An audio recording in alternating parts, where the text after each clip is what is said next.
네, 안녕하세요. 메이커다오의 김진우입니다. 오늘도 알면 알수록 매력적인 탈중앙 금융 시간 이어가도록 하겠습니다. 오늘 제가 준비한 내용은 중앙은행이 발행한 디지털 화폐라고 보통 이제 흔히들 CBDC라고 부르는 화폐에 대해서 좀 정리를 해보았고, 그 이후에 중앙은행이 아닌 민간 기업이나 민간이 발행한 어떤 화폐인 스테이블 코인에 대해서도 조금 정리해 보았습니다. 그러면 바로 기사를 보시면서 넘어가도록 하겠습니다. 이 기사 자체는 사실 2월 달에 있었던 기사이기 때문에 조금 된 기사인데요. 그래도 제가 좀 중요한 것 같아서 오늘 한번 뽑아봤습니다. 그래서 내용은 IMF가 주최한 컨퍼런스에서 각국의 중앙은행들이 참여를 해서 이 디지털 화폐에 대해서 논의를 했다, 토론을 했다라는 그러한 기사입니다. 이러한 사실 어떤 이 중앙은행이 발행하는 디지털 화폐에 대해서는 이 매주 기사들이 굉장히 많이 쏟아져 나오고 있습니다. 그만큼 그 시장에서도 이 디지털 화폐에 대해서 굉장히 많이 관심을 보이고 있는데요. 특히 작년의 경우에는 이 페이스북이 리브라 프로젝트를 발표를 했었죠. 그렇게 함으로써 미국 정부가 굉장히 어떤 자국 화폐에 대한 도전인 것인가 하는 우려를 표명하기도 했고, 심지어 청문회까지 가기도 했습니다. 그런데 그러한 상황에서 중국은 바로 국가 차원에서 CBDC를 연구하고 있다고 전격적으로 발표하기도 했었죠. 그래서 굉장히 어떤 미중 갈등이 표면적으로도 굉장히 심화되고 있지만, 이러한 뒷부분에서도 어떤 좀 힘싸움이 있지 않나라는 업계의 시각도 있었습니다. 그런데 그러한 이제 CBDC가 과연 무엇인지, 또 왜 이것이 중요한지, 이 디파이와 스테이블 코인에는 어떤 영향을 줄 수 있는지를 오늘 한번 알아보도록 하겠습니다. 그럼 먼저 CBDC에 대해서 간략하게 설명드리면, CBDC는 중앙은행의 디지털 화폐이며 법정화폐를 보완 또는 대체하기 위해 중앙은행이 직접 발행하는 디지털 화폐입니다. 이 CBDC를 발행하는 필요성이 있을 텐데요. 전 세계적으로 요즘에는 이 디지털 화폐의 필요성이 점점 커지고 있습니다. 왜 그런가 봤더니 현금 사용의 감소가 아무래도 대표적인 것 같습니다. 한국에서 봤을 때도 요즘에는 현금을 이용해서 택시나 버스를 타든지 아니면 편의점에서 결제하기보다는 모바일 앱을 이용하거나 그 어떤 모바일 뱅킹 서비스, 또 간편 결제 서비스를 많이 이용하죠. 그리고 한국이 아니더라도 유럽이나 미국, 중국 등지에서는 각국의 이제 특화된 모바일 뱅킹 서비스, 또 핀테크 서비스들이 굉장히 많습니다. 그래서 여기 보시면 벤모나 페이팔 같은 서비스들이 글로벌하게 굉장히 많이 사용되고 있는데요. 이러한 추세에 힘입어서 현금 사용도 굉장히 빠른 속도로 감소하고 있습니다. 그래서 다양한 어떤 금융 서비스들이 디지털화되고 이 실물 화폐를 사용하지 않다 보니까 아무래도 각국의 중앙은행들도 실물 화폐보다는 기존의 방식을 바꿔서 디지털 화폐를 좀 더 사용하는 쪽으로 방향을 눈길을 돌리고 있는 상황입니다. 그리고 다음으로는 금융 포용이라는 것이 있는데요. 이 사실 한국이나 선진국 국가들에서는 국민들이 대부분 금융 서비스를 큰 문제 없이 사용하고 있습니다. 그러나 아프리카나 제3세계 또는 어떤 저개발 국가에서는 아직도 이 금융 서비스를 제대로 사용하지 못해서 어떤 송금이나 이 급여를 받는 과정에서 어려움이 있을 수 있습니다. 그러한 인구가 전 세계적으로 16억 이상이 아직도 있다고 합니다. 그런데 만약에 중앙은행이 디지털 화폐를 발행을 한다고 하면은 은행을 통하지 않고 직접적으로 개인들이 금융 서비스를 누릴 수도 있기 때문에 이러한 인구들에도 서비스를 제공할 수 있고, 또 국가 차원에서도 금융 인프라가 굉장히 저변이 탄탄해지는 그런 효과가 있을 수 있습니다. 그리고 마지막으로는 제가 암호화폐 등장을 한번 꼽아봤는데요. 이 사실 작년에 제가 또 말씀드렸다시피 페이스북이 리브라라는 프로젝트를 통해서 이 스테이블 코인, 또 화폐를 어떤 발행할 것이라는 그런 계획을 발표했습니다. 그때 미국 정부가 가장 먼저 어떤 우려했던 부분은 미국의 달러가 현재로서는 전 세계에서 가장 영향력이 있고 어떤 패권이 있는 화폐죠. 그런데 그런 화폐에 자국의 민간 기업이 어떤 도전하거나 아니면 그 화폐 패권을 좀 더 격화시킬 수 있지 않을까 하는 우려가 있었던 것 같습니다. 그런 이제 과정에서 이제 각국의 중앙은행들이 또 정부가 이 암호화폐로 말미암아 조금 더 자극을 받아서 CBDC 연구에 박차를 가하고 있지 않나 하는 어떤 분석이 있어서 제가 한번 같이 꼽아봤습니다. 사실 이 디지털 화폐라는 것은 이 암호화폐가 본격적으로 이슈화되기 전에부터 굉장히 옛날부터 많이 논의되고 있고 연구가 되어 왔습니다. 그러나 분산원장을 이용하고 블록체인 기술을 도입해서 좀 더 효율적으로 금융 서비스를 제공할 수 있다는 가능성이 생겼기 때문에 최근에 더 이렇게 화두가 되고 있는 것 같습니다. 그런데 이 CBDC라는 것이 또 목적에 따라서 방향성이 갈리기도 합니다. 크게 보면은 거액결제와 소액결제가 있는데요. 거액결제라는 것은 이 금융기관끼리의 거래에서는 큰 금액의 어떤 거래가 일어날 수 있겠죠. 그런데 그 큰 금액은 보통 굉장히 복잡한 절차와 그리고 오랜 시간이 걸리기도 합니다. 그런데 그러한 것을 타겟에서 거액결제 용도로 CBDC를 개발한다면은 아무래도 자국의 이 금융기관끼리의 거래가 굉장히 간소화되고 빨라질 수 있고요. 또 수수료가 낮아질 수 있습니다. 그렇게 함으로써 전반적인 자국 산업에 좋은 영향을 미칠 수 있을 것이라고 많은 전문가들이 기대하고 있습니다. 그리고 소액결제를 만약에 어떤 목표로 한다면 일반 대중 간의 거래에 굉장히 이로울 수 있습니다. 아까 말씀드렸다시피 금융 포용의 관점에서 그 일반 대중들이 만약 금융 서비스를 제대로 사용하지 못하고 접하지 못하는 경우 이 CBDC를 발행을 통해서 많은 사람들이 좀 더 쉽게 금융 서비스를 사용할 수도 있고 또 특정 국가의 경우는 이 실물화폐, 종이화폐라든지 동전화폐를 관리하는 데 드는 비용이 있습니다. 그런 비용도 절감할 수 있을 것이라고 기대의 효과를 많이 생각하고 있습니다. 그리고 이러한 CBDC를 개발하는 과정에서 또 고려해야 할 부분이 두 가지 정도 있습니다. 보통 단일 원장을 사용할지 분산 원장을 사용할지 논의가 많이 이어지는데요. 특정 국가들에서는 이 CBDC나 중앙은행의 디지털 화폐가 굳이 블록체인과 같이 이렇게 분산된 형식으로 운영되어야 할 필요성을 못 느낀다고도 합니다. 왜냐하니까 중앙은행이 개인 신원이나 화폐 계좌 그리고 거래 정보 등을 직접적으로 또 독단적으로 관리할 수 있기 때문에 좀 더 효율적이고 빠를 수도 있다는 그리고 좀 더 보안상으로도 유리할 수 있다는 그런 시각이 있습니다. 그러나 만약에 분산원장 방식으로 CBDC를 개발하게 되면은 이 네트워크나 그 시스템에 다수의 거래 참여자가 개입을 할 수 있고 또 동일한 거래 기록을 다 같이 나누어서 보관하고 또 관리하기 때문에 조금 더 안정된 또 안전한 방식으로 데이터가 보존될 수 있고 또 좀 더 탈중앙화된 방식으로 투명한 거래 데이터 등이 공유될 수 있다는 장점이 있습니다. 이런 식으로 CBDC에 대해서 전반적으로 한번 알아보았고요. 그렇다면 이 CBDC에 대한 각 국가별 입장을 한번 또 알아볼 필요가 있을 것 같습니다. 제가 조사를 하다 보니 선진국과 개발도상국 간에 조금 온도차가 있었습니다. 왜 그런가 해서 봤더니 선진국의 경우 보통은 금융 인프라가 잘 발달되어 있습니다. 그래서 어떤 금융 포용이라든지 그런 관점에서 보다는 조금 더 큰 규모의 거액 결제용 CBDC에 대해서 조금 더 먼저 연구하고 알아보고 또 실제 개발까지 이루어지는 그런 상황이 있고요. 개발도상국의 경우 아무래도 자국 국민들이 조금 더 빠르고 더 편하게 금융 서비스를 사용할 수 있도록 소액 결제용 CBDC에 조금 더 주력하면서 관심을 가지고 연구하고 있습니다. 그런데 선진국이 만약에 거액 결제용 이런 CBDC를 구축한다고 해도 일부 국가의 경우는 부정적이고 일부 국가의 경우에는 긍정적이기도 합니다.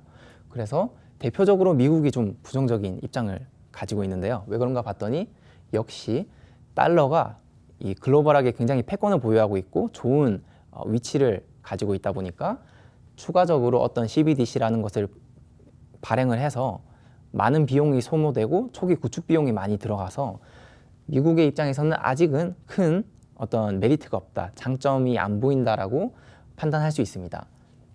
그리고 미국 외에 일본이나 영국, 한국 등의 선진국의 경우 역시 잘 이제 금융 인프라가 발달해 있기 때문에 아직은 큰 어떤 필요성을 못 느낀다는 이제 발표를 많이 하기도 했습니다.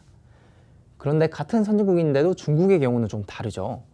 이 미국 쪽에서 페이스북이 리브라를 발표했을 때 곧이어서 중국도 CBDC 계획을 발표했습니다.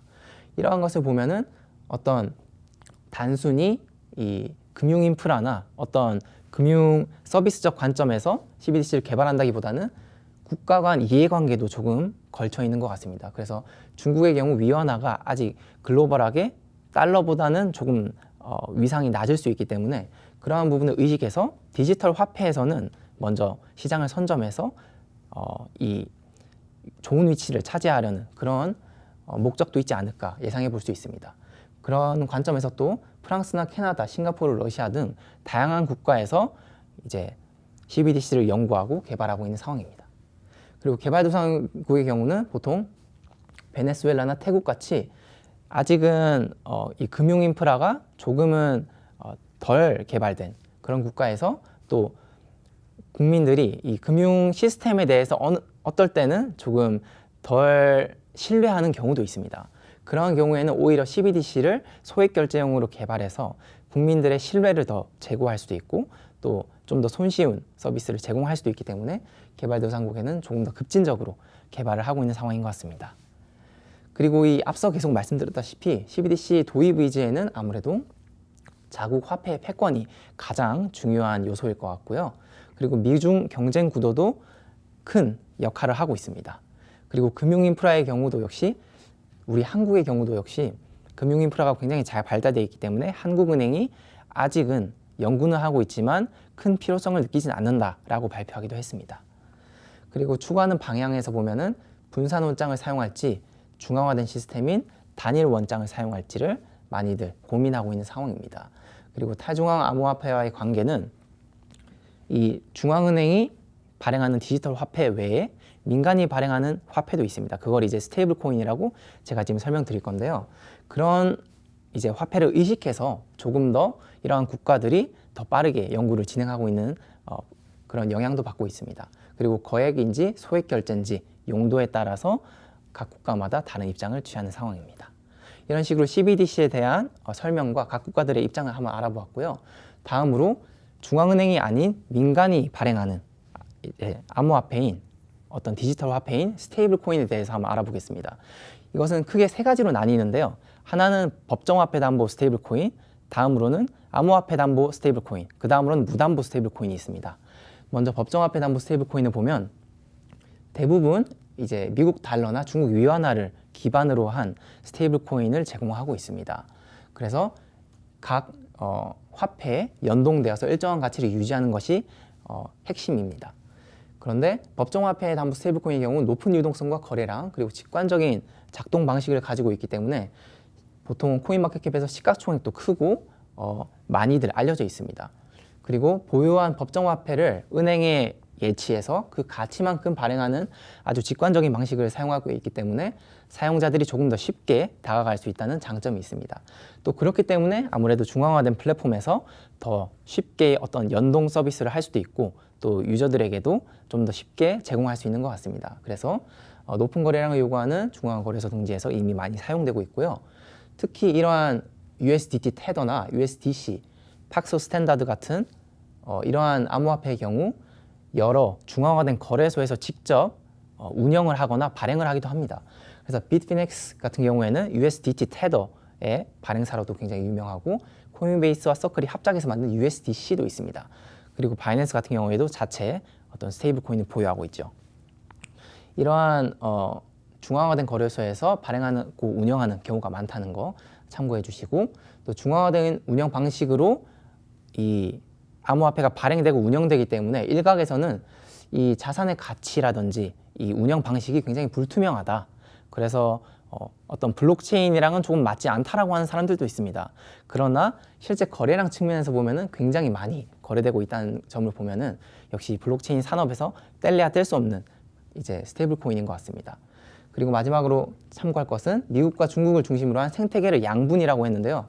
이 가장 많이 거래되고 있는 것이 아무래도 USDT와 USDC인데 USDT는 중국에서 굉장히 많이 거래되고 있고 USDC는 미국에서 많이 거래되고 있습니다. 그래서 이 부분도 어찌 보면은 계속 참고하셔서 보시면은 또 재미가 있을 것 같습니다. 다음으로는 암호화폐 담보 스테이블 코인인데요. 보통 이제 암호화폐인 이더리움이나 BAT 또 뭐 제로엑스 등이라든지 여러 가지 ERC20 기반, 이더리움 네트워크 기반의 토큰들을 담보로 일정한 가치를 유지하게 하는 스테이블 코인이 있습니다. 대표적으로는 다이라는 스테이블 코인이 이 시장에서 많은 점유를 하고 있고요. 그 외에 뭐 BTS나 아니면 스팀 달러가 있는데 최근에는 사실은 대부분 다이가 높은 거래량을 보유하고 있습니다. 특히 디파이에서 많이 사용되면서 최근에는 많이 각광을 받기도 하는데요. 어찌 보면은 이 암호화폐 담보 스테이블코인에는 양날의 검이 있습니다.